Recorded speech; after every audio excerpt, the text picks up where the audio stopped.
Hello students, आज के इस लेक्चर में हम देखेंगे molecular basis of inheritance chapter 4 को एकदम शॉर्ट तरीके से रिवाइज करते हैं। डिस्कवरी ऑफ डीएनए है सबसे पहले आपको इस चैप्टर में डीएनए की डिस्कवरी कैसे हुई, किसने की, और फर्स्ट सेल डब्ल्यूबीसी वो आपको पता है।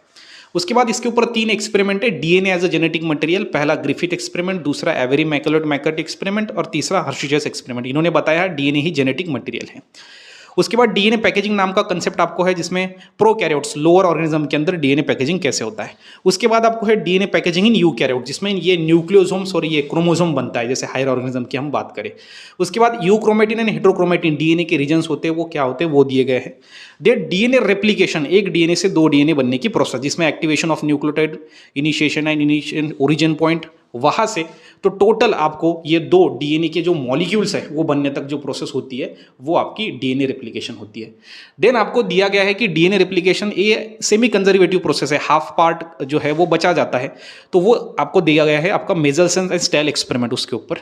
देन आपको प्रोटीन सिंथेसिस है, जिसमें 2 है, एक है आपका ट्रांसक्रिप्शन प्रोसेस, जिसमें इनिशिएशन, इलोंगेशन एंड टर्मिनेशन ये होगा, और ट्रांसक्रिप्शन करने वाले ट्रांसक्रिप्शन यूनिट होते हैं, वो भी आपको दिए गए हैं, promoter, structural gene and terminator. आगे आपको एक्चुअल प्रोसेस कैसी है ये आपको देखने को मिलेगी। उसके बाद ट्रांसक्रिप्शन यूनिट वहाँ पे है, और ये आपका प्रोसेसिंग है, मतलब ये एमआरएनए बनने के बाद उसकी प्रोसेसिंग होती है। उसके बाद आपको जेनेटिक कोड के बारे में है, उसके कैरेक्टरिस्टिक्स है जेनेटिक कोड के क्या होते हैं। देन आपको म्यूटेशन है, जब जेनेटिक कोड के अंदर म्यूटेशन होता है तो क्या होता है, और टीआरएनए के बारे में, एडाप्टर मॉलिक्यूल है वो, उसके बारे में दिया गया है।